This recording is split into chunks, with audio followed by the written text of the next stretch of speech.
Nacimos en un país lleno de fe, de creencias, donde siempre hemos salido adelante. Somos de un lugar donde la alegría nos hace únicos, auténticos y nos acerca, sacando lo mejor de cada uno. Porque estamos unidos y como familia nos sobreponemos a lo que sea. Los colombianos nunca estamos solos, siempre nos acompañamos, trabajamos juntos para lograr nuestras metas y esa solidaridad nos llena de orgullo. Somos parte de esta tierra y la vivimos con el optimismo que nos representa. Y es que Colombia nos pertenece, la felicidad que nos caracteriza nos pertenece, las ganas de ayudar nos pertenecen, el optimismo nos pertenece, la vida nos pertenece. Y la única aseguradora que es de todos los colombianos, no puede ser la excepción, Positiva nos pertenece. Por esto y mucho más, Colombia vive Positiva.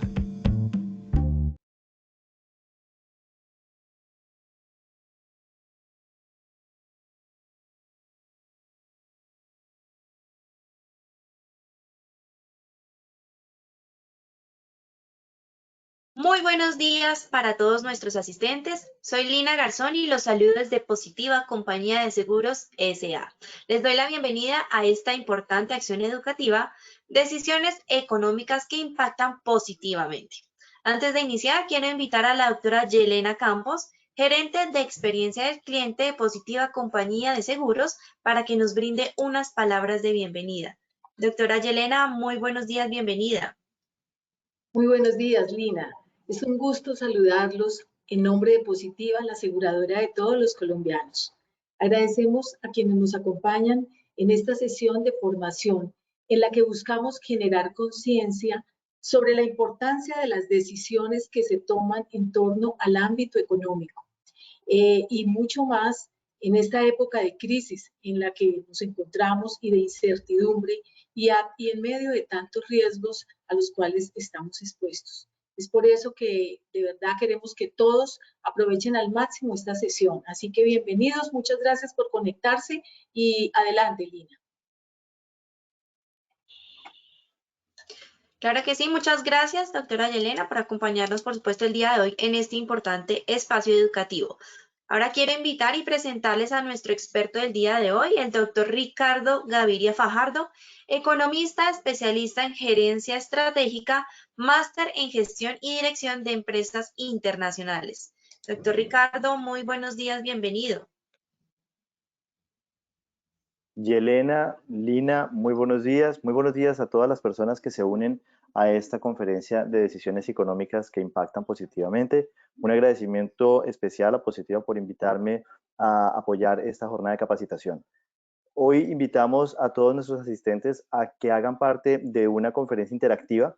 Tenemos actividades preparadas para ustedes y en ese sentido, Lina, te pediría el favor que empecemos con la primera actividad antes de entrar al material que vamos a estar revisando. Reitero el agradecimiento y ya empezamos. Claro que sí, muchas gracias, doctor. Bueno, antes de iniciar, pedimos disculpas por el doctor, pues lamentablemente no nos puede compartir su cámara. Entonces, vamos a realizar el sondeo. Les recuerdo a ustedes, los asistentes, en sus pantallas ustedes van a observar la pregunta y tienen la opción de seleccionar la respuesta correcta. Muy bien, vamos entonces con la primera pregunta. Cuando tomamos decisiones económicas, nos enfocamos en A, mi familia, mis amigos y los estudios. B, individuos, hogar, empresa, sociedad. C, ninguna de las anteriores. ¿Qué dicen ustedes? Rápidamente desde sus pantallas, seleccionen la respuesta correcta. Recuerden que al finalizar nuestra acción educativa tendremos nuevamente las mismas 3 preguntas. Y ya pues el doctor Ricardo nos va a brindar las respuestas correctas solo al finalizar. Listo, muy bien. Cerramos la primera pregunta y les compartimos a ustedes los resultados en pantalla. El 58% nos dijo mi familia, mis amigos y los estudios. El 33% individuos, hogar, empresa, sociedad. Y un 9% nos dijo ninguna de las anteriores. Muy bien, vamos con la segunda pregunta.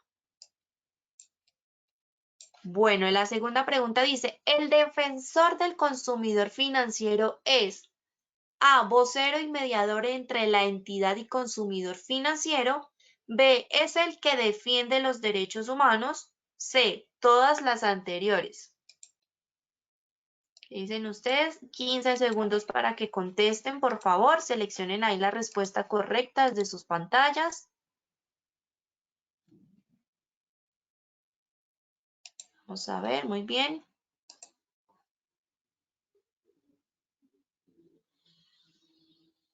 Perfecto, muy bien. Cerramos la segunda pregunta y les compartimos los resultados en pantalla nuevamente. El 72% dijo vocero y mediador entre la entidad y consumidor financiero. 4% es el que defiende los derechos humanos y un 24% nos dijo todas las anteriores. Vamos con la tercera y última pregunta de esta primera parte del sondeo. ¿Cuáles de las siguientes medidas se deben tener en cuenta para el buen manejo de las finanzas? A, construir un presupuesto mensual. B, evitar gastos innecesarios, gastos hormiga. C, todas las anteriores. Seleccionen ahí la respuesta correcta. Recuerden que al finalizar vamos a tener las mismas 3 preguntas y ya el doctor Ricardo nos va a brindar la respuesta correcta, solo al finalizar, así que deben estar muy atentos a la acción educativa del día de hoy. Muy bien, los resultados en sus pantallas, el 6% nos dijo construir un presupuesto mensual, 6% evitar gastos innecesarios, gastos hormiga, y el 88% nos dijeron que eran todas las anteriores. Muy bien. Bueno, doctor, te dejo entonces ya ahora sí para que iniciemos nuestra acción educativa del día de hoy. Lina, muchas gracias. Con esas preguntas entonces tenemos ya un abrebocas de lo que implica tomar decisiones económicas cuyo impacto sea positivo. Y la idea es poder enfocarnos justamente en el tema de las finanzas personales, de las finanzas familiares o de las finanzas corporativas. Normalmente cuando nosotros nos referimos a temas económicos, pues la gente tiende a asustarse un poco porque creemos que la economía es un elemento distante, que la economía no me toca a mí, que la economía es una cosa por allá que le corresponde al ministro de Hacienda, al presidente de la República, y yo mientras tanto estoy en este lado defendiéndome y tratando de sobrevivir, para mencionarlo de alguna manera coloquial. Pues en realidad, quienes hemos estudiado esta ciencia debemos compartir con ustedes una premisa fundamental para quitarnos esa leyenda urbana, y es que la economía no es nada distinto que un grupo de personas que se interrelacionan en su vida diaria. Y es esa forma en la cual vamos construyendo comunidad, en la cual vamos construyendo tejido social, en la cual vamos construyendo economía. Entonces, primera gran lección de economía que uno tiene cuando se enfoca en analizar esta ciencia es que la economía somos nosotros, que los hogares y la economía van de la mano y que los hogares y la acción de los hogares son las que generan los resultados que tiene la economía. Y a su vez, el desempeño de la economía es la que incide en nosotros como hogares para ese proceso de toma de decisiones. Es esa interrelación que existe entre unos y otros. Y por lo tanto, quiero invitarlos a que dejemos de lado esa concepción de la economía como un tema lejano, distante, aburrido, algunos dirían un ladrillo, y más bien lo empecemos a percibir desde las acciones comunes diarias que vamos tomando en nuestra vida. Como ya les explicó Lina, hoy tengo un problema técnico con mi cámara, les reitero las disculpas, he aquí una foto y mis datos de contacto en caso de que quieran ampliar sobre alguno de estos temas. Muy bien, hablemos entonces de las decisiones económicas y su impacto en las finanzas. Eso es un concepto muy grande y tenemos que aterrizarlo a cosas tangibles, a cosas medibles, a cosas del día a día. Y para eso entonces nos vamos a enfocar en 3 elementos que son de toda la importancia para esta conferencia. Primero, ¿cómo es el proceso de toma de decisiones económicas? ¿Qué hay detrás de ese proceso? ¿Cuál es la ciencia que a veces nosotros puede que no conozcamos, pero perfectamente manejamos? Y voy a utilizar en todos estos ejemplos a mi mamá. Ustedes me disculpan, pero ella es un excelente ejemplo de una persona que en este momento goza de su pensión, pero que le fascina hacer ponqués. Y en Navidad hace unas galletas fantásticas. Hay amigos y hay familiares que saben que en diciembre ella hace galletas y le compran galletas. Ella siempre ha dicho que de economía no tiene ni idea, pero cuando ustedes revisan la hojita en la que ella va tomando los apuntes de ese proceso de hacer galletas, y cuando ustedes miran cómo hace el análisis de sus costos y cómo determina el precio para vender el paquetico de galletas, es una de las mejores economistas que yo he podido conocer en toda mi carrera. Después vamos a hablar del riesgo. Y tenemos que enfocarnos en el riesgo porque el riesgo incide de manera directa en ese proceso de toma de decisiones. Y por supuesto, de toda la importancia, vamos a estar hablando del defensor del consumidor financiero. Si ustedes ven, las preguntas que nos hicieron hace unos momentos están directamente relacionadas con cada uno de esos objetivos específicos y ya profundizaremos sobre lo que queríamos decir en cada una de ellas. Entonces, el objetivo de hoy es poder brindar, discutir, analizar, compartir unos elementos para poder tener un proceso de toma de decisiones adecuado. Muy seguramente ustedes ya lo tienen. Tal vez la diferencia es que no son conscientes de ese proceso o de ciertos elementos, pero decisiones tomamos todos los días. Ahora, ¿cómo esa toma de decisiones incide en las finanzas personales o corporativas y cómo aprovechar las oportunidades de mercado para lograr resultados positivos? Yelena nos anticipaba que hoy Colombia está enmarcada en una incertidumbre, en una situación compleja. ¿Cómo podemos aprovechar estas oportunidades y cómo le damos la vuelta a un escenario tan negativo, un escenario tan desolador, para convertirlo en un escenario mucho más positivo, mucho más próspero, mucho más beneficioso para cada uno de nosotros? Muy bien, ya pasamos por este sondeo, ya hicimos las preguntas, entonces estamos listos para iniciar nuestra charla. Como se dieron cuenta, el título de esta charla es Decisiones económicas que impactan positivamente nuestras finanzas. Y vamos a desglosar esos elementos en cada uno de sus partes. Decisiones y económicas. Decisiones. ¿Por qué debo tomar decisiones? ¿Quién toma esas decisiones? ¿Cuándo las toma? ¿Cómo se toman esas decisiones? Son preguntas que, de nuevo, parecen muy básicas, parecen intuitivas, y ustedes seguramente tendrán respuesta a cada una de ellas, pero hay una ciencia detrás de cada una de esas preguntas que hacen que nosotros como individuos tengamos un comportamiento distinto, que como individuos, de alguna manera, ese proceso puede haberse afectado de la noche a la mañana. Si tradicionalmente yo tomaba la decisión A, dado que hay una situación nueva, puede que ahora tome la decisión B. Y después nos vamos a enfocar en la economía. Repito, mi objetivo como economista es hacerlos amigos de la economía, que no la vean como una cosa lejana, aburrida o como ese ladrillo, porque en verdad, en la medida en que tomemos una decisión, vamos a tener un impacto directo en las finanzas del hogar. ¿Cuál es ese impacto a partir de lo que yo estoy escogiendo?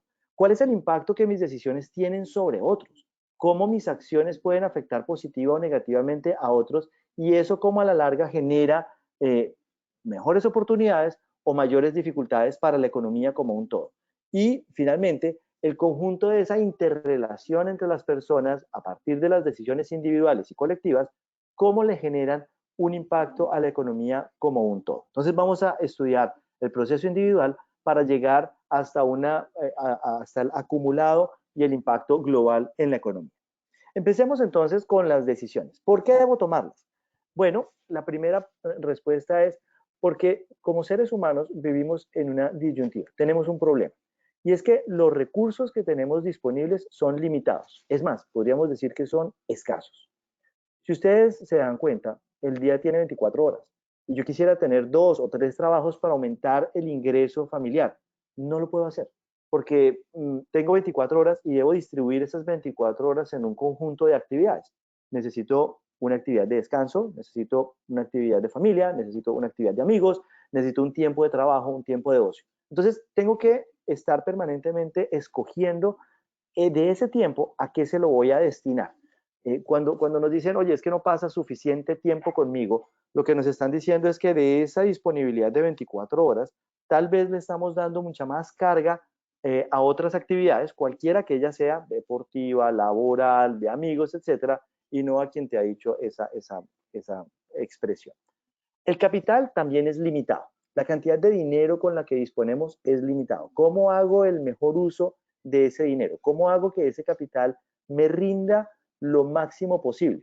Y cuando estoy hablando de rendimiento, no necesariamente estoy hablando de utilidad o de un retorno financiero. Puede que la utilidad venga en términos de la felicidad, puede que venga en términos de la satisfacción, del gusto por haber hecho algo. Entonces, ¿cómo hago que ese capital, cómo hago para que ese capital logre generar el máximo provecho posible? Y finalmente, la mano de obra. Para quienes nos acompañan el día de hoy y tienen una empresa, independiente del tamaño, a veces quisiéramos poder hacer más, pero no tenemos la gente para hacerlo. Y si me sale un proyecto nuevo, pues necesito o sacrificar la actividad que le hago a otro cliente o salir a buscar mano de obra. Y ese ejercicio no necesariamente es fácil. Colombia hoy en día es uno de los países donde se están desarrollando las aplicaciones digitales y es un hub para poder hacer ese desarrollo de sistemas. Y estamos todas las empresas tratando de sacar mejores servicios en nuestras aplicaciones, teléfonos, computadores. Ustedes no se imaginan el trabajo que es para una empresa conseguir un desarrollador, un ingeniero desarrollador de experiencia o un desarrollador de contenido, porque son escasos. Y entonces las empresas están dispuestas cada vez más a pagar por esas personas. Entonces la mano de obra también es escasa. Y eso lo contrarrestamos con las necesidades. Las necesidades son infinitas. Entonces tenemos un problema y es que queremos conseguirlo todo, pero no tenemos ni el capital, ni el tiempo, ni la mano de obra para poder acceder a eso. Y ahí hay que tomar decisiones. ¿Cuánto tiempo le dedico al trabajo? ¿Cuánto tiempo le dedico al ocio? ¿Cuánto capital destino para la actividad A? ¿Cuánto capital para la actividad B? La mano de obra, y piensen ustedes como mano de obra. ¿Cómo está mi tema de ocio? ¿Cuánto tiempo le dedico al trabajo? ¿Cuántas horas tengo que estar yo en el trabajo? ¿Y cuántas horas puedo destinar al ocio? Y eso lo comparo con las necesidades. ¿Quién toma decisiones y cuál es el rol bajo el cual tomamos decisiones? Y esto es tal vez uno de los elementos más importantes del que a veces no somos conscientes, pero que día a día lo hacemos. Nosotros, cuando tomamos decisiones, lo hacemos con un sombrero que es el personal, el individual. Nosotros como individuos estamos tomando una decisión. Aquí acudimos al ego individual, aquí acudimos al gusto personal, y es cuando digo, yo quiero comprarme este reloj. Ah, salió un teléfono nuevo, yo quiero actualizar ese teléfono nuevo. Ah, quiero irme de viaje, compro un tiquete y salgo de viaje. Pero en algún momento de la vida, esas decisiones dejan de ser individuales y pasan a ser decisiones de hogar. Si estamos ya en una familia y somos 4 personas, seguramente el costo de ese teléfono es tan alto que prefiero decir, ese dinero más bien lo ubico en un programa de educación para mi hija. Ese dinero lo dedico para el mercado, ese dinero lo dedico para cambiar de vehículo si es que como familia tomamos esa decisión. Y es exactamente lo mismo que pasa con las empresas. Las empresas toman decisiones permanentemente. ¿Cuántas personas contratar? ¿Qué pasa en una situación de crisis? Con el tema de contratación.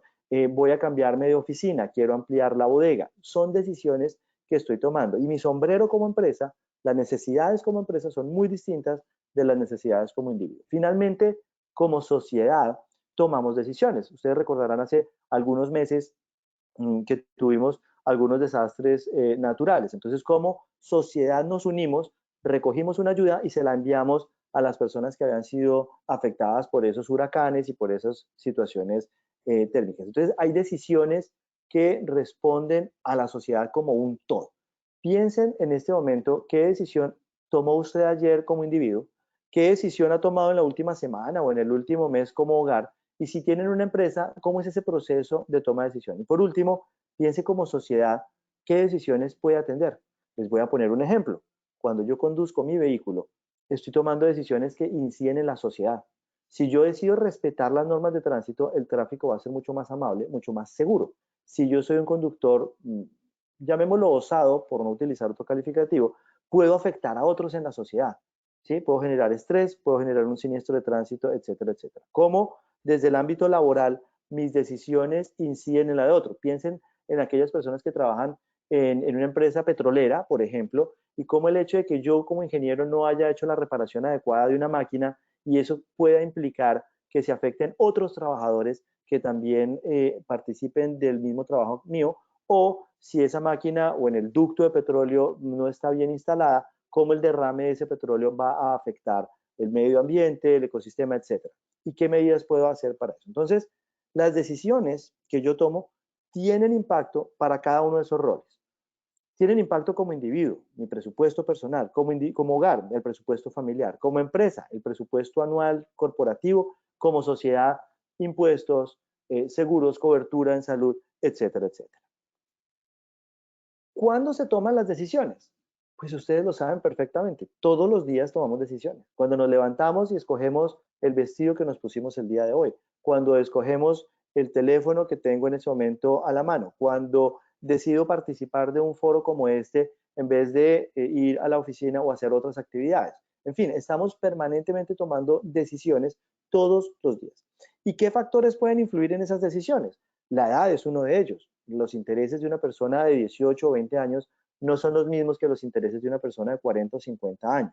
El género incide de manera importante en el proceso de toma de decisiones. Para quienes estamos casados y hemos de alguna manera comprado un vehículo, por ejemplo, una son los elementos que yo estoy buscando en el vehículo, pero mi esposa busca otras. Yo busco seguridad, ella busca el color.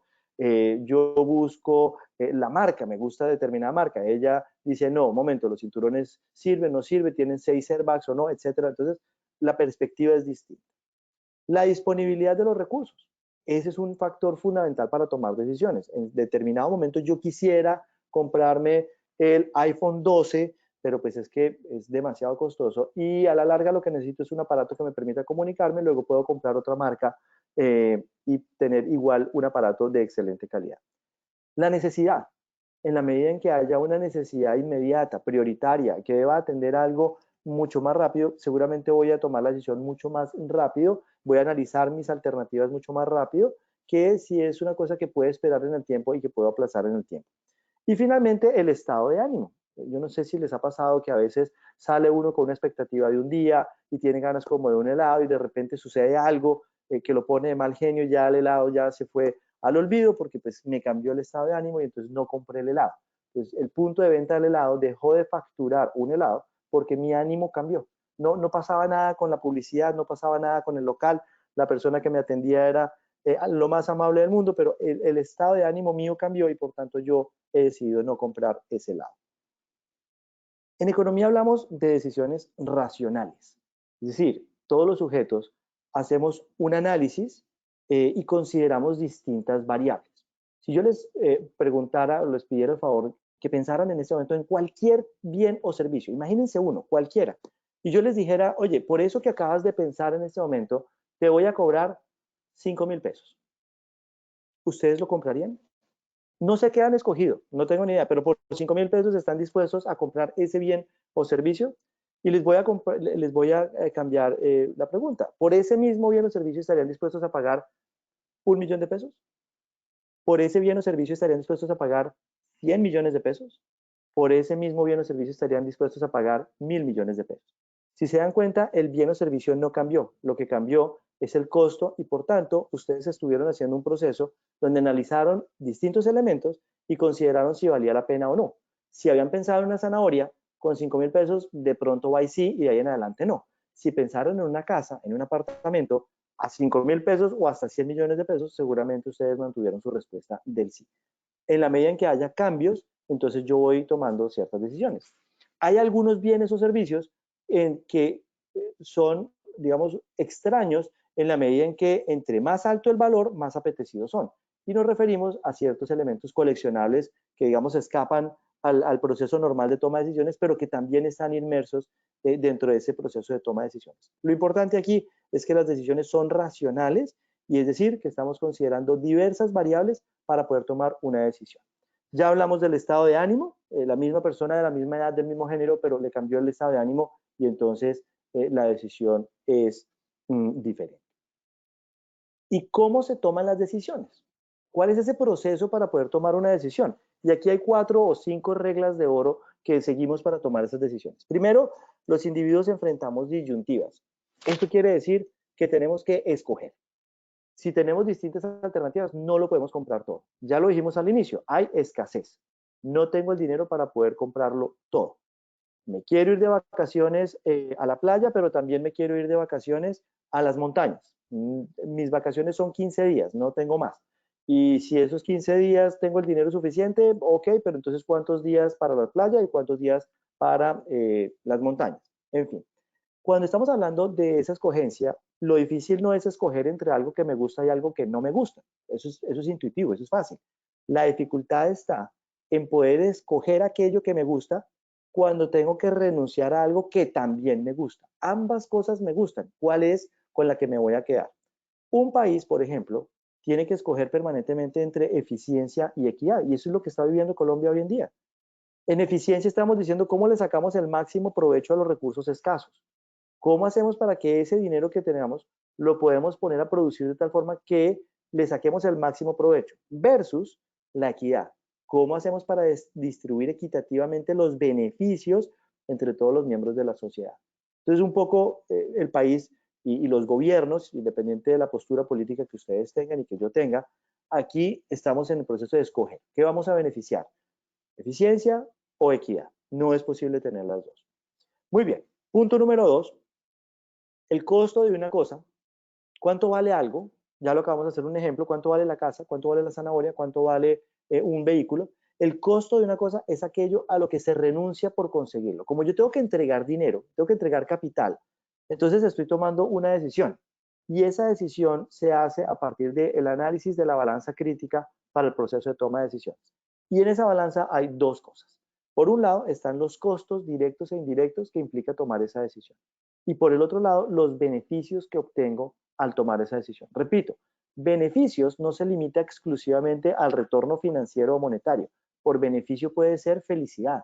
Entonces, si volvemos a nuestro ejemplo del viaje a la playa, el costo de ese viaje puede ser elevado, pero es que la satisfacción, la felicidad, ver a mis hijos sonriendo en esa playa, en el mar, en Santa Marta, en un atardecer absolutamente bello, justifica los costos que voy a incurrir por llevarlos esos 15 días de vacaciones a descansar. Entonces, estoy permanentemente comparando los costos y los beneficios. Y ojo, cuando estoy hablando de los costos, tengo que revisar cuáles son los costos directos e indirectos. No solamente el hecho de qué incurro yo hoy monetariamente, sino eso que me puede implicar más adelante. Aquí hay una cosa en economía que a veces es complejo de entender y las palabras no son las más fáciles, pero en realidad es muy simple. Los sujetos racionales piensan en términos marginales. Eso parece una retahíla muy compleja.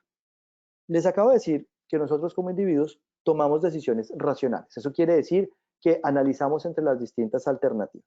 Y en términos marginales, quiere decir que como individuos no nos enfrentamos a la decisión entre dos situaciones que se oponen una de la otra. No es escoger entre blanco o negro. Es que tengo que escoger este punto o aquel. ¿Quiero tener carro o no quiero tener carro? Esa no es la decisión. ¿Quiero tener trabajo o no quiero tener trabajo? No, esa no es la decisión. La dificultad es que tenemos que navegar en ese mundo de opciones que se encuentran enmarcadas en una zona gris. Es que el carro que quiero es nuevo o es usado, el carro que quiero debe tener estos elementos de seguridad o no, este color o no, esta marca o no. Es todo ese compendio de cosas y de pequeños detalles que hacen que una preferencia se genere sobre la otra, que haya un elemento diferencial que me permita escoger. Y entonces, como estamos hablando de marginales, con un pequeño cambio en algo, de pronto ese hizo clic y entonces ya tomé la decisión de comprarlo. Ah, es que si me compro ese televisor me regalas una olla arrocera. Ah, clic, de pronto eso fue suficiente porque también necesitaba esa olla arrocera.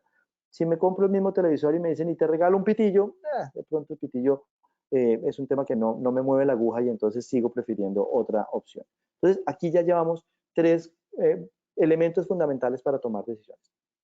Lo siguiente es que los individuos responden a los incentivos, ¿vale? Y volvamos a la balanza de esas decisiones costo-beneficio. Si cambio los costos de ese viaje, si se disminuye el costo de ese viaje, ¿será que estoy más dispuesto a contratar ese viaje? Si me disminuyen el precio del mercado mensual, ¿estoy dispuesto a ir a determinada tienda frente a otra? ¿Cómo un cambio en costos puede generar un cambio en la actitud de compra? Y también pasa al revés. Si ustedes prefieren una marca muy elegante, muy sofisticada, por ejemplo, una cartera, a las señoras les gustan mucho las carteras, y si tienen una cartera de una marca muy elegante, seguramente se van a sentir muy felices comprando esa marca, así tengan que pagar un dinero muy alto por ella. Si yo les dijera que la misma cartera cuesta 10 o 15 veces menos, posiblemente la consideración es, uy, momento, eso es chiviado, eso no es cierto porque es que esta marca, un Gucci, no sé mucho de marcas de carteras, pero una marca muy sofisticada, pues si me la van a vender tan barata, algo pasa ahí y entonces yo ya cambio mi decisión de compra. Ahora, quien diga, no, ganga, oferta, yo la quiero comprar, y entonces proceder a comprarla. Pero también, ¿qué pasa si mi nivel de ingresos aumenta? ¿Qué pasa si tengo más ganancias? ¿Qué pasa si tengo mayor capacidad económica? ¿Qué pasa si me hacen un préstamo y entonces yo mejoro mi flujo de caja porque tengo más dinero en mi cuenta de ahorros? Entonces, pensemos por un momento cuándo fue la última vez que usted vio en televisión alguna promoción, estamos de aniversario, venga y compre con nosotros 15% de descuento. ¿Cuándo fue la última vez que un banco lo llamó a decirle, tengo una línea de crédito para usted porque queremos mejorar su flujo de caja? Tengo la posibilidad de que usted acceda al crédito. Nos están moviendo incentivos para que tomemos decisiones, para que contratemos bienes, para que contratemos servicios y compramos bienes. Entonces, los individuos siempre respondemos a incentivos. Y la última, y esta es muy importante y nos abre camino al siguiente tema, es que las decisiones implican asumir riesgos. Y cuando estamos asumiendo riesgos, entonces debemos entender que esos riesgos pueden generar unos resultados positivos o negativos. No necesariamente tiene que ser algo malo. En este punto los voy a invitar, por favor, a que hagan uso de sus teléfonos celulares, a que abran otra pestaña en su computador, entren a la página web que encuentran allí, menti.com, e ingresen el código 375701, ya les digo que no alcanzo a ver aquí el número, pero bueno, el código lo tienen en pantalla. Yo mientras tanto voy a entrar a esa misma actividad y vamos entonces a hacer un pequeño sondeo con todos ustedes. Presentemos. Muy bien. Entonces, la primera pregunta que tengo para ustedes es, ¿cuál de las dos imágenes que ustedes ven en pantalla genera mayor riesgo? Tenemos un tiburón y tenemos un perro. Los invito a que entren, por favor, a la página menti.com y utilicen el código que está en pantalla, 37570163. Ya tenemos 2 personas que han votado. Quiero contarles que tenemos más de 800 personas participando de este seminario. Entonces, los invito a que rápidamente podamos contestar estas preguntas para que veamos cómo es el riesgo y cómo es mi proceso de toma de decisiones a partir del riesgo. Ya tenemos 18 votos en la parte de abajo a la derecha. Ustedes van viendo cómo cada vez más personas están acompañando este ejercicio. Les agradezco que contestemos rápidamente para poder avanzar. Con eso cubrimos todo el material del día de hoy.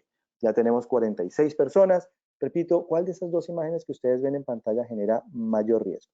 Nos acercamos a las 100 personas. Cuando lleguemos tal vez a las 100 personas, podemos revelar los resultados. Tenemos 117, 133. Les agradezco enormemente su participación en esta encuesta muy rápida. Llegamos a los 150. Yo creo que es una muestra muy representativa. Siguen llegando votos, 163. Muy bien. Veamos. Entonces, nos está diciendo la gente, con 180 votos, que el 69% de quienes han participado de esta encuesta ven en el tiburón un elemento de mayor riesgo. Hay 200 votos. Muy bien, les agradezco enormemente a todos su participación. Avancemos entonces con la siguiente pregunta.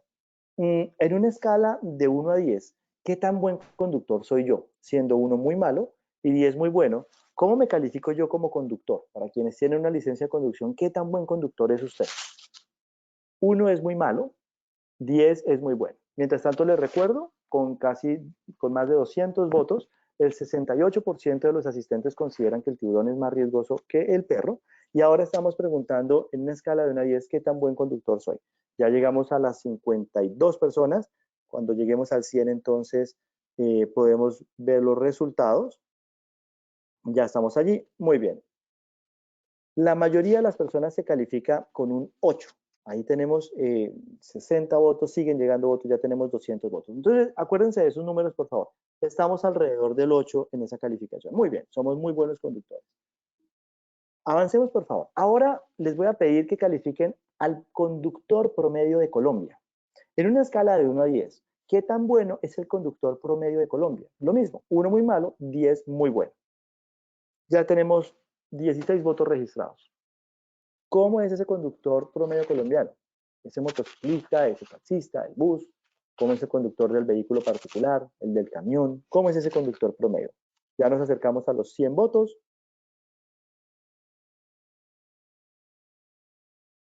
Muy bien. Y en este momento tenemos una diversidad acá, pero mayoritariamente los asistentes nos están diciendo que por ahí entre 5 y 6. Digamos que Ahí estamos viendo como 80 de esos 200 votos, entre 5 y 6, ¿correcto? Ahí estamos como en la mitad. Muy bien, muchas gracias. Con esos números en mente quiero que nos vayamos. Tenemos 245 personas que han participado. Entre 5 y 6 es el conductor promedio colombiano. Muy bien, les agradezco enormemente su participación en esta encuesta. Sigamos entonces con la charla y ya vemos por qué era importante esas preguntas. Primero, entendamos qué es el riesgo. El riesgo es una situación en la que se puede poner en peligro la vida de las personas o podemos exponer los bienes que tenemos, se dañan y entonces tendríamos que entrar a recuperarlos, a reponerlos o simplemente a dejarlos en el anaquel de los recuerdos. Es la probabilidad, ojo, la probabilidad de que ocurra un hecho que no queremos que suceda, pero que puede pasar. No estamos diciendo que ignorar los riesgos nos va a tener más tranquilos. No, lo que estamos diciendo es que estamos expuestos a un riesgo y que no queremos que suceda, pero que estamos advirtiendo que es posible que pueda pasar. ¿Listo? Y estamos expuestos a un montón de riesgos. Solamente les pregunto en este momento, ¿cuál es el riesgo al que estamos expuestos hoy en día en Colombia? Piénsenlo desde el punto de vista de la pandemia, si quieren. ¿Cómo estoy expuesto a ese riesgo de contagiar ese bichito que nos cambió la vida hace 1 año y medio? ¿Cómo estamos expuestos a un tema de violencia? ¿Cómo estamos expuestos a perder el trabajo? ¿Cómo estamos expuestos a ganar una lotería, por ejemplo? Que ese también es un riesgo a todas estas. Entonces, ¿qué vamos a hacer con esos riesgos y qué alternativas tenemos para poder asumir esos riesgos? Lo primero es que debemos entender que los riesgos se originan por acción humana o por acción de la naturaleza. Somos personas vulnerables, nuestro planeta está en constante movimiento, las placas tectónicas de vez en cuando se mueven, los vientos huracanados de vez en cuando llegan, los bichitos como el COVID-19 aparecen y nos generan todos estos problemas. O por acción humana, y es simplemente porque la acción de una persona incidió en la situación de otra persona. Entonces, si soy víctima de hurto, si alguien con un arma dispara y me genera una lesión personal o me quita la vida, etcétera, etcétera. ¿Cuáles son los componentes del riesgo? Es la posibilidad de que ocurra un evento, entonces estamos hablando de la amenaza. Yo estoy expuesto a un sinnúmero de cosas y tengo entonces una permanencia en amenaza. Y en eso no quiero que entremos en pánico colectivo y entonces quiero decirles que todo es terrible y que se nos va a acabar el mundo, no. Quiero simplemente hacerles un llamado a que existe una amenaza, ¿de acuerdo? Y que en la medida en que yo esté más expuesto a esa amenaza, pues tengo la probabilidad de sufrir las consecuencias de esa amenaza. Y viene el segundo elemento, y es la vulnerabilidad.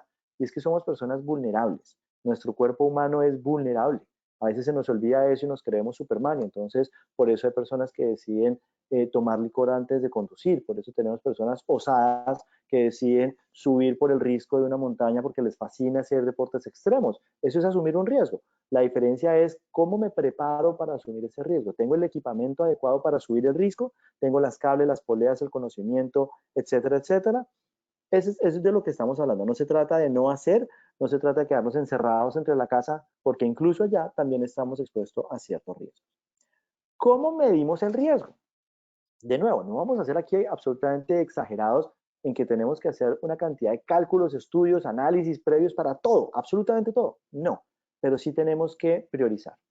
Tenemos dos formas de medir el riesgo. Una es la aproximación subjetiva. La encuentran en la parte derecha de mi pantalla. Es aquella que se basa en creencias, en miedos, en influencias, en lo que dicen los demás. Cómo a través de las redes sociales nos llegan ciertos mensajes que nos generan zozobra, inquietud. Cuando les pregunté por el tema del perro y del tiburón, el 68% nos dijo el tiburón es más riesgoso, ¿de acuerdo? Hay otra forma y es la aproximación objetiva y está basada en la observación histórica del comportamiento del riesgo, qué tanto se presenta ese riesgo y qué tan grave es. Si vivo en un barrio determinado, qué tanto nivel de robo hay en este barrio, a qué horas más o menos se produce ese robo, y entonces yo sé que si por la noche, entre las 8 de la noche y las 6 de la mañana, hay mayor robo en este barrio, seguramente voy a evitar estar a esas horas en la calle para que no me roben, o no voy a dejar el vehículo afuera para que no me roben. Si estoy en una empresa, por ejemplo, y sé que la máquina requiere de un mantenimiento, pues la empresa debe garantizar que ese mantenimiento se dé adecuado porque ya sabemos que de no hacerlo, la máquina se va a dañar, el horno de la panadería se va a dañar y cómo eso le puede afectar la vida y la salud a nuestros trabajadores. ¿De acuerdo? Cada uno de nosotros tiene una forma distinta de medir el riesgo. Piense por un momento sobre la pandemia. ¿Qué tan expuestos estamos a contagiarnos? ¿Y qué medidas estoy tomando yo? No se trata de que me las impongan. Es que cuarentena restrictiva, es que el pico y cédula, yo, individualmente. Yo cómo me estoy cuidando, cómo estoy cuidando a mis seres queridos. Solo por poner un ejemplo reciente y ya bastante triturado. Recogíamos en la pregunta de los tiburones y de los perros, porque en una investigación muy completa se ha determinado que para el 2015 el principal animal que mataba gente era el mosquito, con 830.000 personas. Pero si ustedes miran a la derecha, ustedes encuentran que el perro, dog en inglés para quienes no hablan ese idioma, está en tercer lugar con 17.400 personas muertas a causa de la mordida del perro. Mientras que el tiburón, más abajo en la lista, shark en inglés, es el último de la lista, fue el responsable de la muerte de 6 personas. Aquí estamos viendo cómo las redes sociales, cómo las películas, cómo el entorno incide en nuestra concepción de riesgo. Claro, si usted revisa cuántas películas han sacado donde nos muestran a los tiburones asesinos, incluyendo la del megalodón, no se la vean, es terriblemente mala, pero para efectos de este ejercicio caí en la trampa de la película y me la vi, pues nos asustan, porque es que nos dicen que el mar está infestado de animales terribles que son grandes, que tienen dientes, que tienen el potencial de atacar, tienen el potencial de matar. Miren, 6 personas se han muerto, pero ¿cuántas películas de perros asesinos hemos visto? Por el contrario, vemos películas como Beethoven, La Bella y la Dama, ya no me acuerdo, la de Walt Disney, Los 101 Dálmatas, etcétera, en donde nos muestran a los perros como ese animal cariñoso que todos concebimos que es nuestra mascota. Entonces, nuestra creencia está en un lado, pero la realidad es que los tiburones son mucho menos peligrosos que los perros. Recuerden, ¿qué tanto estoy expuesto yo a un tiburón? ¿Qué tantas veces me sumerjo yo en las aguas donde hay tiburones? Versus qué tantas veces encuentro yo un perro que tiene potencial de morder. Entonces, tenemos que cambiar la aproximación de ese tema. Aquí hay una investigación de Susan Hertrich que nos muestra distintos elementos donde la percepción del riesgo, que es lo que ustedes ven en la parte de arriba de esa línea negra en las bolitas, frente a ciertos elementos. Nos da pánico tener un ataque terrorista, nos da pánico caernos en un accidente de un avión. Entonces, si usted ha viajado en el avión, normalmente es común ver cómo las personas se amarran ese cinturón de seguridad, casi sacándose los intestinos, porque qué tal que se caiga el avión. Pero el riesgo real es mucho menor. Caso distinto del tema de los siniestros de tránsito, de los accidentes vehiculares. Ahí sí el cinturón de seguridad queda relegado, los que están atrás dicen como, no, qué incomodidad, qué pereza, eso para qué cinturón de seguridad, etcétera, etcétera. Lo mismo le pasa al cáncer. Digamos que todavía como humanidad consideramos que el cáncer es muy lejano y el riesgo real es mucho más grande que el riesgo que percibimos de esa enfermedad. Comparaciones simplemente que tenemos que hacer para que veamos si nuestro criterio al momento de analizar un riesgo es el adecuado y si estamos tomando decisiones adecuadas. Muy bien, último test de agilidad, muy rápido, 10 segundos para que ustedes por favor encuentren un riesgo. Díganme si hay algún riesgo en esta foto. Creo que no pasaron 10 segundos y todos ya dijeron como, perdón. O sea, estos señores de verdad están haciendo lo que están haciendo. ¿Sí? Esa es mi cara cuando vi esta foto por primera vez. Las chancletas no son exactamente el mejor punto de aislamiento de la energía. Y no sé, pero me acuerdo que me dijeron que energía y agua son muy buenos, el agua es muy buen conductor de la energía, etcétera, etcétera. No necesito más explicaciones. Aquí se están tomando decisiones. ¿Cuál es la decisión que se está tomando en este caso? ¿Es la mejor decisión o no? Se los dejo a ustedes. ¿Qué puedo hacer con los riesgos? Fácil. Tengo que identificarlos. Tengo que ser consciente que estoy expuesto a riesgos. Señores, en Colombia llevamos una semana larga desde el 28 de abril en manifestaciones. Tengo que identificar un hecho cierto y es, estoy expuesto a una pandemia. Si yo salgo a esas manifestaciones, ¿será que se aumenta el peligro o no de contagio? Y si se aumenta el peligro de contagio, ¿tengo la capacidad de respuesta? ¿Tengo la forma? ¿Cómo puedo atender eso? No estoy tomando partido frente al tema de las marchas. Simplemente los estoy invitando a una reflexión en torno a cuál es el riesgo más grande que debo asumir y entonces qué decisión debo tomar. Segundo, debo medirlo. Debo evaluar qué tan expuesto estoy y qué tan grave sería si ese riesgo me llega a ocurrir. Si hoy en día, hoy, contagio el COVID y necesito una UCI, ¿será que tengo acceso a una unidad de cuidado intensivo en algún hospital en el país? ¿Será que hay médicos disponibles que me puedan atender? ¿Será que hay médicos disponibles que puedan atender a mi familiar? En fin. Y tercero, controlarlo.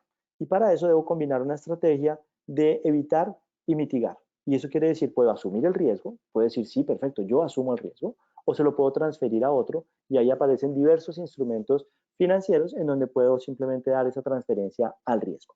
En términos de asumir el riesgo, quiero que también lo pensemos desde el punto de vista positivo, y es que los empresarios, y para quienes ustedes que participan, ya 951 personas que nos acompañan en esta charla, tienen una empresa, ustedes han tomado un riesgo de ser empresarios, y los felicito por eso, porque ustedes creen en una idea y están dispuestos a poner un capital para lograr mejores resultados. Entonces el riesgo también es positivo.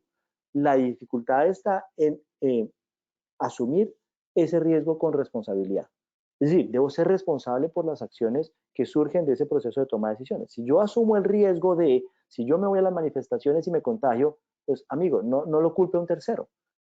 Usted sabía la situación y usted aún así salió. Si usted decide conducir en estado de embriaguez y tiene un siniestro de tránsito, le habíamos advertido que el alcohol incide en su capacidad física de toma de decisiones y por tanto frenar se vuelve más lento, girar a la derecha se vuelve más complejo y la probabilidad de que usted sufra un accidente de tránsito es mucho mayor. Entonces debo ser responsable, no le puedo delegar a un tercero esa, comillas, irresponsabilidad. Repito, también quiere decir para quienes son empresarios que han asumido el riesgo que pueden suceder situaciones en economía en las que su empresa no sale como lo tenían y entonces, ¿cómo voy a prepararme para ese riesgo? Voy a retomar la frase con la que arranqué mi conferencia del día de hoy, donde decíamos que la economía no es más que el grupo de personas que se interrelacionan en su vida, porque les dije que la economía no era ese ladrillo que muchos vemos, sino que es una cosa mucho más cercana en nosotros. Y entonces muy rápidamente les voy a decir que en la economía ahí estamos nosotros pintados, esos son los hogares, somos nosotros en nuestra casa, mi señora, mi hija, el papá de familia, etcétera, y también interactúan las empresas, ¿de acuerdo? Y entonces las personas tienen dos opciones. Uno, ir a comprar al mercado cosas porque necesitamos, el mercado, el jabón, la cebolla, el tomate, y para eso las empresas se encargan de producir esos bienes y servicios. Entonces las empresas van al mercado, depositan allá sus bienes y servicios que son comprados por los hogares, ¿de acuerdo? Y a su vez los hogares dicen, oiga señores, es que yo estoy dispuesto a aportar un capital o estoy dispuesto a aportar mi trabajo o tengo este apartamento y quiero arrendarlo, y eso les sirve a las empresas porque ahí contratan la mano de obra, contratan las oficinas donde van a trabajar, tienen el capital necesario para poder trabajar, etcétera, etcétera. En retorno de eso, las empresas le pagan a los hogares un dinero en forma de renta, de beneficio, de salarios, etcétera, etcétera. Y con ese dinero, ¿qué hacen los hogares? Pues con ese dinero los hogares van al mercado para poder comprar lo que necesitan. Y ese es el dinero que reciben las empresas para poder seguir haciendo sus actividades. Como se dan cuenta, estamos interrelacionados unos con otros y el dinero surge de esa dinámica entre unos y otros. ¿Qué pasa si tenemos una situación negativa en donde ese círculo se nos daña? Es decir, que las empresas no pueden vender sus productos o servicios, pues que los hogares no van a poder acceder a ellos. Y si los hogares no tienen dinero, pues entonces no pueden comprar ese mercado. Y sin ese dinero las empresas no pueden producir sus bienes y servicios. En fin, y entonces va desapareciendo esa interrelación y en la medida en que tengamos una desaparición de la interrelación entre las personas, pues la situación económica se nos complica. Piénsenlo, por ejemplo, en los huevos. Como consecuencia del paro, los huevos están escasos, los huevos no están llegando a los mercados, luego las familias no tienen cómo comprar huevos porque no hay huevos físicamente hablando, ¿de acuerdo? Están retenidos en sus puntos de producción y las empresas que producen huevos no los pueden vender, luego no están recibiendo el dinero que necesitan para pagarle los salarios a los trabajadores que ayudaron a recoger esos huevos, a ponerlos en las canastas, etcétera, etcétera. Los lecheros en las distintas partes del país, en la sabana de Cundinamarca, están regando la leche en el piso porque no hay cómo transportarla físicamente al mercado. Entonces se nos daña este círculo virtuoso y se nos convierte en un ciclo negativo para la economía en donde todos vamos a vernos perjudicados. ¿Qué puedo hacer yo como individuo? ¿Qué puede hacer mi hogar para que la economía se mejore? ¿Cómo puedo aportar yo para que tengamos cada vez más resultados? Repito, tomo decisiones de manera individual, tomo decisiones como familia, tomo decisiones como empresa, pero también tomo decisiones como sociedad. Si los paros siguen, la economía, ¿cómo se va a ver afectada? ¿Cuánto hemos perdido en ese proceso? ¿Y qué pasa si las empresas no pueden seguir operando? pues que vamos a perder empleos. Y si perdemos empleos no tengo ingreso, y si no tengo ingreso no puedo ir a comprar. Y entonces la situación se nos va a ver cada vez más compleja. Hemos hablado de economía, hemos hablado de hogares. Es hora de aterrizar ciertas cosas para poder ver cómo esto me impacta de manera directa en ese proceso diario de toma de decisiones, y vamos cerrando ya con esto nuestra conferencia. Lo primero, tips prácticos, pues construyan un presupuesto mensual. Sepa con mucha claridad cuáles son los ingresos disponibles, cuáles son los gastos en que debo incurrir y cuál es el dinero que me queda disponible para ahorrar. Cómo ese ahorro me va a servir para suplir una situación de contingencia futura. ¿Qué pasa si me quedo sin empleo hoy? Pues yo tengo un colchoncito aquí guardado con el que puedo pagar mi administración, el mercado, la educación de los niños, etcétera, etcétera, y no me veo a gatas para poder hacer eso. Les dije que los individuos responden a los incentivos. ¿Se acuerdan que hablamos de esa parte? Entonces, a eso nos quieren llevar todos los almacenes. El Black Friday de los aniversarios del almacén favorito, el día sin IVA, todo eso son estímulos para que consumamos, para que salgamos a comprar cosas. Y a veces no nos damos cuenta, pero nos da como esa ansiedad de ir al supermercado a comprar cosas. Entonces, los almacenes lo saben y tratan de generarnos tentaciones para poder comprar, para poder adquirir esos productos. ¿Qué tanto vale la pena? ¿Cómo está la situación hoy? ¿Cuáles son mis prioridades como individuo, como familia, como empresa, como sociedad? Establezca metas financieras. Defina qué quiere lograr en el corto y en el mediano plazo, qué quiere lograr a largo plazo. Si yo tengo una hija, como es mi caso particular, yo quiero proveerle la mejor educación posible. Eso es costoso. ¿Cómo hago hoy para preparar un dinero tal que cuando ella llegue a la edad de su universidad pueda acceder a una buena universidad y pueda tener un trabajo mucho más competitivo, mucho mejor remunerado que un trabajo de una persona que no tiene formación profesional o técnica? Hoy en día ambas son igual de importantes. Una recomendación que siempre hemos hecho, y es no cubrir deuda con más deuda. Yo tengo un préstamo y entonces pido otro préstamo para pagar el primer préstamo. Si yo hago eso, lo único que estoy haciendo es pagando intereses, ¿de acuerdo? No logro bajar esa deuda. Sí estoy generando un desembolso de dinero muy importante para cubrir intereses, y entonces no estoy aprovechando ese dinero en otra cosa. No quiere decir que estas son reglas rígidas que necesariamente deben cumplirse a rajatabla. Hay momentos en donde tenemos que tomar ciertas decisiones, pero tengo que ser responsable con este tipo. Lo que estamos diciendo es que cubrir deuda con más deuda le va a salir más caro, más costoso. No se atrasen el pago de la administración. El tema del abogado para el cobro prejurídico es una pereza. El desgaste físico, emocional y monetario es importante, entonces ahorrémonos ese dinero. Y, señoras y señores, negocien la tasa de interés de los préstamos que tengan con sus bancos, ¿de acuerdo? Disminuya el costo de la deuda. Pregunte esa tarjeta de crédito que le están ofreciendo, ¿cuál es la tasa de interés que le va a cobrar? No tanto si la milla o el regalo o los puntos o todo eso, esos son los ganchitos diferenciales para que yo acceda a esa decisión de adquirir esa tarjeta de crédito. ¿Recuerdan el tema de la comparación de costos y beneficios y cómo pequeños cambios pueden incidir en que yo acceda a ese crédito o a esa tarjeta de crédito? Eso es lo que están haciendo con los puntos, las millas y los regalos. Entonces, negocien la tasa de interés, enfóquense en lo sustancial al momento de acceder a un crédito, a una tarjeta de crédito. Como hay riesgos, hay que tomar decisiones, y para tomar decisiones tengo que priorizar. ¿Qué necesito atender ya? ¿Qué necesito atender en una semana? ¿Qué en un mes? ¿Qué en un año? Y así. ¿De acuerdo? Entonces necesitamos priorizar. Muy bien. Hay una figura muy importante en Colombia que se llama el defensor del consumidor financiero. Y es que nosotros como consumidores financieros, es decir, como aquellas personas que tenemos alguna interacción con las entidades del sector financiero, llámese banco, leasing, aseguradoras, instituciones de crédito, etcétera, etcétera, tenemos el derecho a recibir un acompañamiento, una asesoría de una persona que me pueda resolver discrepancias, dudas o inquietudes frente a lo que yo tengo contratado con el sector financiero. No tengo que ser un experto en seguros para saber si esos beneficios contratados o esos costos o el acceso a la indemnización o el trámite, no. Yo tengo la posibilidad de poder acceder a esta figura que se llama el consumidor financiero, y que no es nada distinto que un mecanismo de apoyo para nosotros como individuos. Cuando tengo una interacción con una entidad financiera, entonces pueden surgir dudas. Oye, no me queda claro qué fue lo que contraté, ¿me lo puedes resolver? No me queda claro cómo es el proceso de indemnización, etcétera.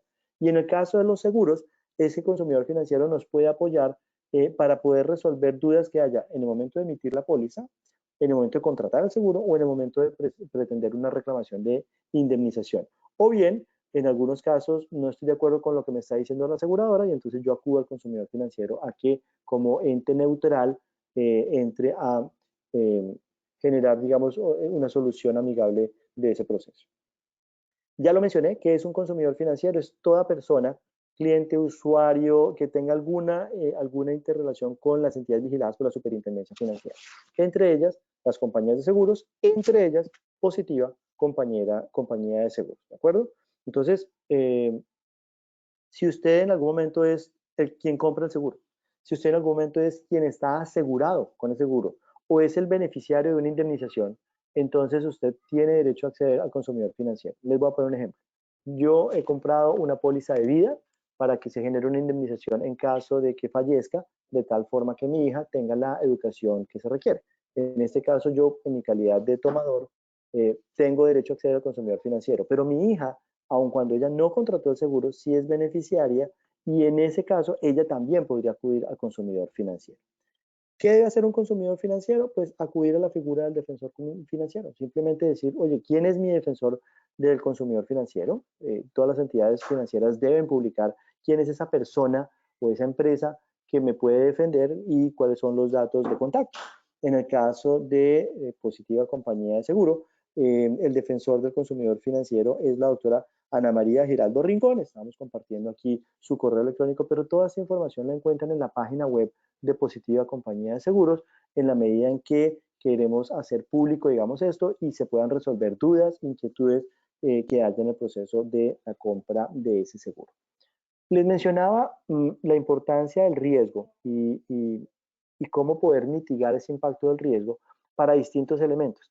Y mencionábamos la situación económica. ¿Qué pasa si pierdo mi trabajo? ¿Qué pasa si durante la realización de mi trabajo tengo algún accidente o alguna enfermedad que me impide ejecutar ese trabajo? ¿Cómo el nivel de ingresos de mi familia se puede ver afectado porque con ocasión del tema de trabajo puedo sufrir algo negativo que me afecte? Para eso está el seguro de riesgos laborales, ¿de acuerdo? Ese es uno de los seguros que tiene Positiva en su portafolio y el beneficio de ese seguro es justamente proveer toda la atención médica necesaria en caso de lesiones y todo el proceso de acompañamiento financiero tipo pensiones, asistencias, etcétera, para quienes sean beneficiarios de ese trabajador que por alguna razón sufrió lesiones de trabajo.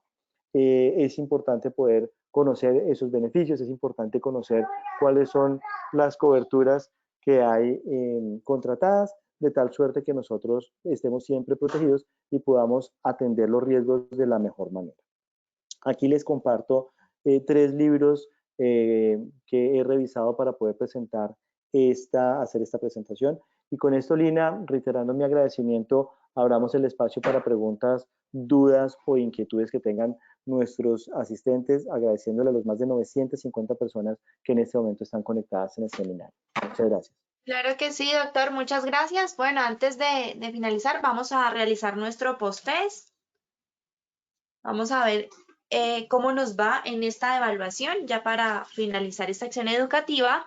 Les recuerdo nuevamente que en sus pantallas ustedes pueden observar las preguntas y tienen la opción de seleccionar la respuesta correcta. Vamos con la primera pregunta. Cuando tomamos decisiones económicas nos enfocamos en A, mi familia, mis amigos y los estudios, B, individuos, hogar, empresa, sociedad, o C, ninguna de las anteriores. ¿Qué dicen ustedes? Rápidamente contesten.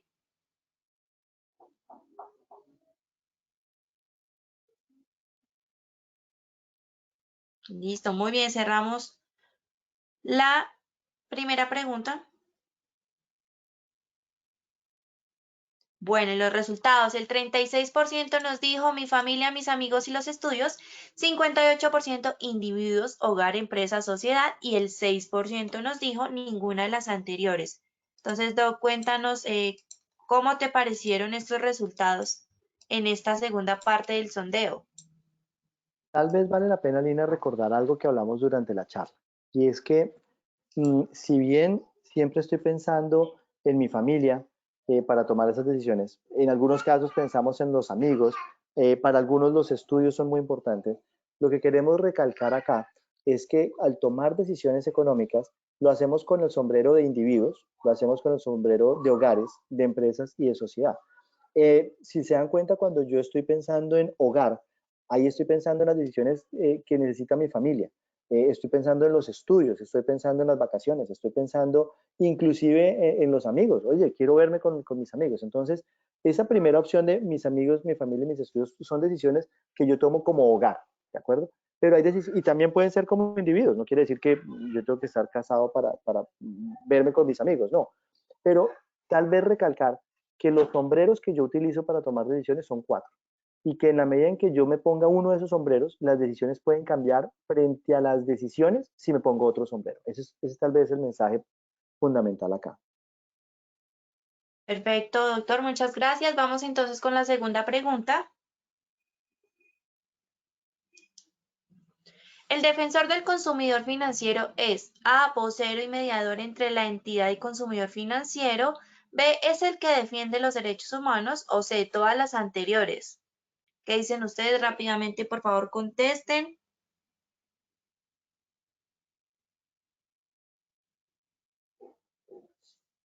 Seleccionando ahí desde sus pantallas, recuerden que pueden seleccionar ahí la respuesta correcta.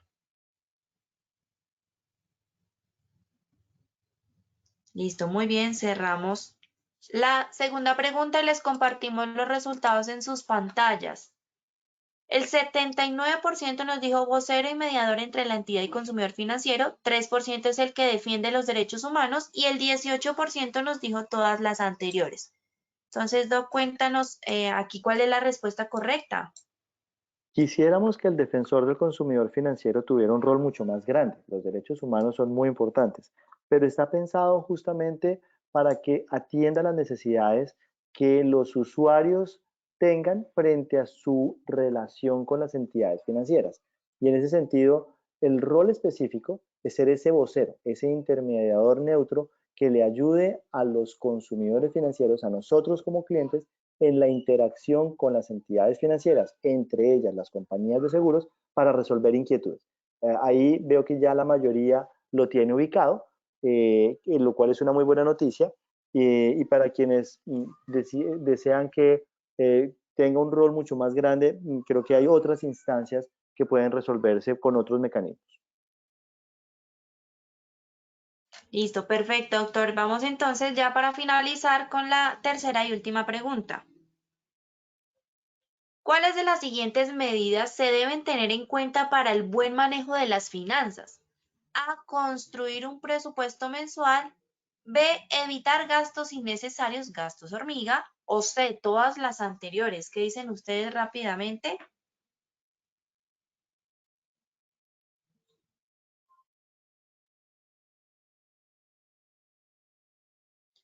Vamos a ver, contesten por favor. Ahí desde sus pantallas rápidamente.